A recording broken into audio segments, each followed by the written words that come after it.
Hey guys, welcome back to Hatchets Hooch. I'm Hatchet. Got Matt here. Hey Matt, Howdy. how are you? Pretty good. You?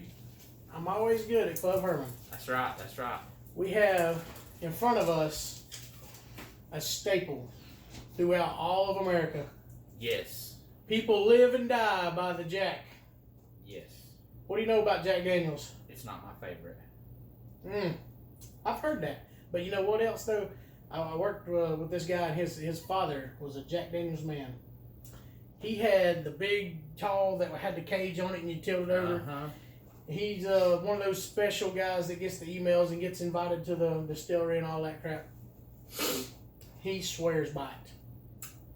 And it, to me, man, it's just a harshness that I don't care for. I like a smooth. Yeah. But you either love it or hate it. Not a lot of people's in the middle when it comes to Jack. This is very true. Pantera's guitarist, Dimebag Darrell, every time you see him, he had a fifth of it. You know, that's what he drunk. Whew. I mean, somebody, who could afford whatever, that's what they drink. Yeah. So. And, it's just not my favorite. Yeah. But again, it's a Tennessee whiskey. It's a little bit different. It's not the same kind of flavor profiles that we love and cherish so much. So that's probably a lot of it. I've had this bottle for a while, and I don't really drink it, but other people do. Now this is a 1 liter bottle. It did not come from the United States, right? That is correct. This is a cruise ship purchase. Right. You can get 2 bottles for $25, something like that. I don't know. It's cheap. Now, being a Tennessee whiskey, they've got like the rights on all this Tennessee whiskey stuff. I know Jesse James Bourbon was having a big issue with it because they wanted to call theirs Tennessee whiskey, and apparently Jack Daniels has all the rights to that, and they couldn't do it. They was trying to sue them. There's just a lot of stuff goes on with Jack Daniels, and one of the craziest things is when you go to the distillery, you can't sample the liquor. You cannot sample the liquor at the distillery. You have to go to the nearest town and get a drink there. Some kind of law with the county there. I guess it's a dry county or something. But yeah, that's pretty good, buddy. Yeah. We're not used to that kind of thing. When we go to the distillery, we're gonna try. We're gonna try it. Yeah. Now Tennessee whiskey, which is like George Dickel, Jack Daniels. What sets them aside is they charcoal filter. And I think George Dickel's is they chill the liquor before they charcoal filter. Jack Daniels doesn't. But what Jack Daniels does is they use a sugar maple charcoal. And you can see videos online where they have these huge pallets of sugar maple wood and they catch them on fire and they burn them down and then they scoop up all those ashes and that's what goes into their charcoal filter. Huh.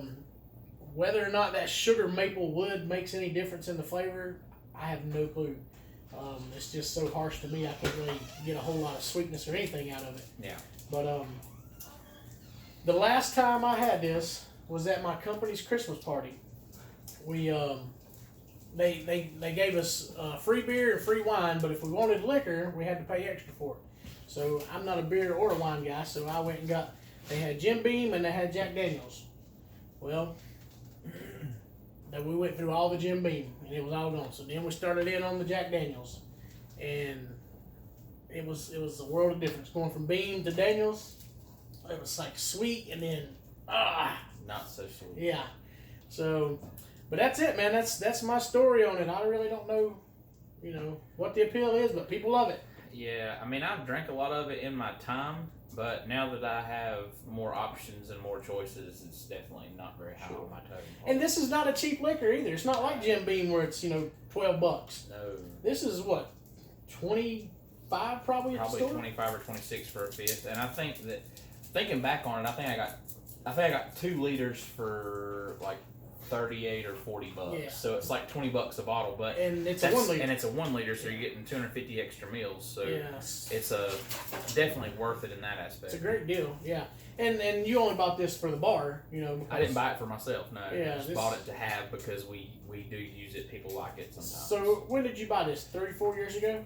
No, actually it was. And we still have a whole full bottle and have not went through this one yet. Yeah, but there was another fifth of it here before I brought the 2. Okay. So this one didn't get opened immediately when we got home. Okay, all right. People love it, man. Let's drink some. What I gotta do here? There you go. Okay. Ooh, I like that pour, man. Yeah, it makes it a little bit easier. Wow. That's nice. And that's what proof? 80?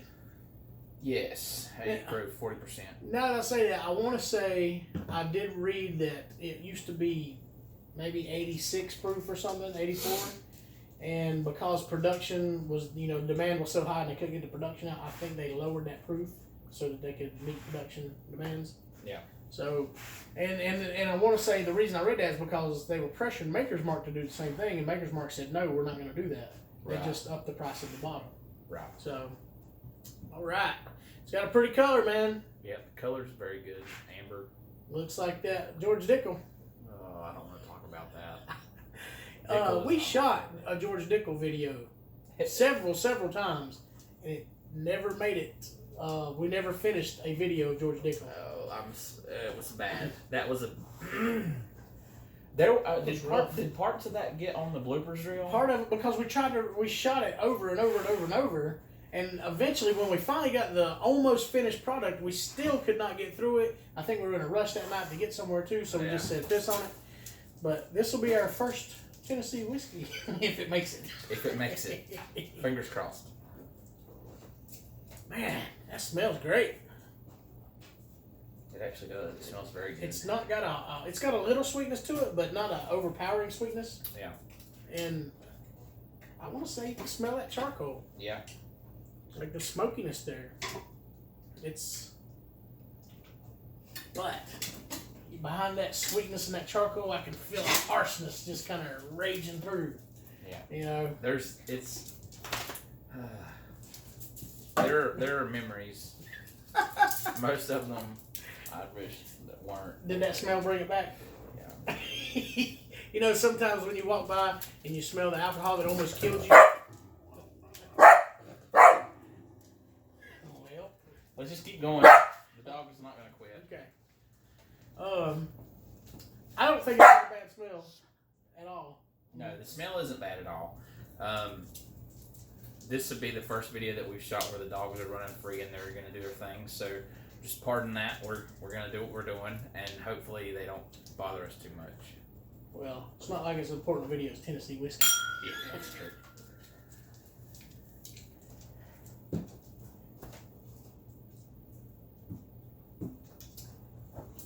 Oh, there's that harshness. It's not bad on the tongue when you first taste it. It's got a good sweetness to it. It's got some good charcoal to it. And then that aftertaste comes. It just like rapes your tongue and But it seems like it kind of mellows out now after. Let it just sit for a minute. I didn't think it was too bad, and that's being hot too. So usually, it's at its worst when it's hot. So I didn't think it was too bad. There was a harshness that come later. Right there it is. See that face? Yeah. That's what I don't like about Jack. I don't usually make faces. I actually got cold chills. That's what I don't care about Jack Daniels. That harsh. I don't usually make faces when I'm drinking, but I do sometimes, and usually it's just I don't know. I think a lot of the appeal of Jack Daniels is it's a legendary liquor, and as you're a teenager, that's the holy grail of getting some Jack Daniels, and that's kind of all you know. I mean, I know my buddies, Bobby and Derek, and they were big Jack Daniels fans. I think because their hero from Pantera drunk it all the time, but that's what they wanted. And even though you could probably get something better, they'd rather have this anyway. But whenever that's all you have as a young person, and you don't leave it. That's what you want and you stick with it. Yeah. Not knowing that there's so much other better stuff out there. That's true. Well, I grew up on some Canadian Mist, so. Right. Canadian Hunter. Yeah. Canadian Club. Yeah, but now we had that Classic 12, and it was good. Oh, yeah. It was very good. It was very, very good. But, that's just what a lot of people maybe come up on Jack Daniels. Sure. A lot of people might have come up on George Dickel. Most people come up on whatever their parents or grandparents fancy. Sure. Which was my case. And my grandparents fancied Canadian Mist. Yeah. So. And it's not bad. This is not as bad as I was expecting. No. Maybe because the bottle's been open and breathed for a while. Maybe. God, it smells good right there. It's got a simple smell to it. It's definitely not complex. There's not a whole lot. There's not a whole lot to that. There's a good sweetness to it. Great sweetness to it.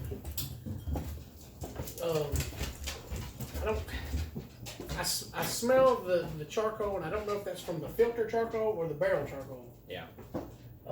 But I mean, it smells great, you know. Smells like Tennessee whiskey. Tennessee whiskey. Chris Stapleton put this. I mean, it's not his song, but he made it popular here in the last couple of years. The smoothest Tennessee whiskey. Yeah. And everybody loves the song. And it's a good song. It's a great song, but I don't know there's what no he was talking about. There's no truth in that song. No. All right, let's try it, Chris.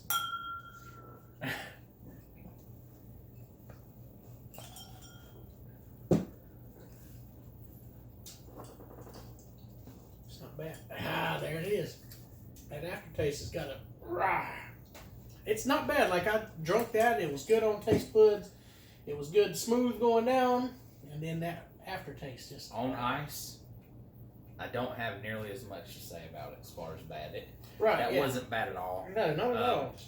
I mean, if my bar was more limited and I didn't have as many options on ice, I would be okay with this. Sure.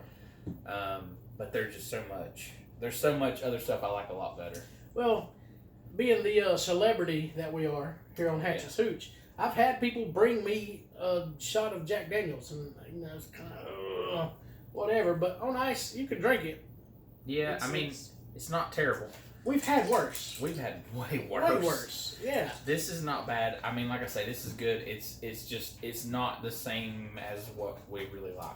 It's not on the same level as what we really like. It's not a bourbon. The flavor profile is not quite as good. But I mean, again, and I'm going to say the same thing I said about that I say about a lot of stuff. Mm-hmm.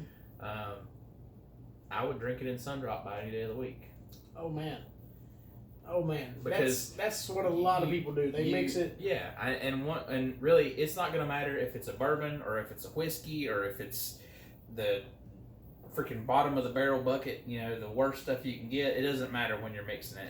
And I could totally see me putting an ounce or two in this and filling it up with some Sundrop, and I'm just having a good old time. Any bar in America, any day, you hear people with Jack and Coke.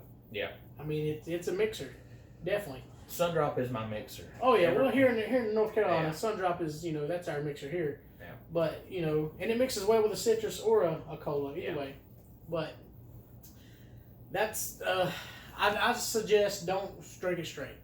You can, but it's better. It's better with something else. And the guy I told you was a diehard Jack fan, old Tom Powell. He come home from his trip every week. He would come in on Friday nights. He would sit down and pour some Jack and Coke. He was a mixer. Yeah. He didn't drink it straight. I don't know anybody that drinks Daniel straight. Very few people. We have people at the parties, and that's what they want. That's their go-to. Like, give me a shot of Jack. Okay, that's great. Yeah. You can have a shot of Jack. But how many times are we going to sit around with some glass of ice and some Tennessee whiskey? It don't happen, know. But it's Jack Daniels, man. Some people love it. I'm not a big fan. I'm not a huge fan. This didn't change my mind a whole lot. It really I think this eased it a little bit. I was pretty harsh on it. I was, pretty bad but on that. But I am going to say this is way better than that Dickel experience was. Yeah. That Dickel. We can try it again. No. Okay. All right, so for the price point, it's a mixer. At that price, for $25, $30 a bottle, you could get something that you can drink straight. But again, certain people's flavor, they're what they really like, that predominance. This might be the right thing for you. There's no bar complete without Jack Daniels. I agree, and I think that everybody should try. If you haven't tried it, I don't know what rock you're living under, because it's everywhere. But everybody should try it. So that's basically all I can say, is everybody should try it. Whether you have to go to the bar and grab a shot somewhere, or even mixing it, if you want to mix it, try it that way. I don't know, but I think everybody should try Jack Daniels at least once in their life. Sure. It is a premium liquor too. So when you're at the bar and you get a whiskey and Coke, you pay the extra $1 or $2 to get Jack Daniels. That's where they would give you something, cheaper. Yeah. So I mean, it's the high end of the Tennessee whiskeys. Yeah. And if that's what you like, man, go for it. So, anything to add? Nope. I don't have anything else to add. All right. Tell us what you think about Jack Daniels. I know y'all have all had it. You've had your experiences with it. You was 15. You drank a whole bottle. You about died. Leave it in the comments. Like and subscribe. We'll see you next time on Hatchets Hooch.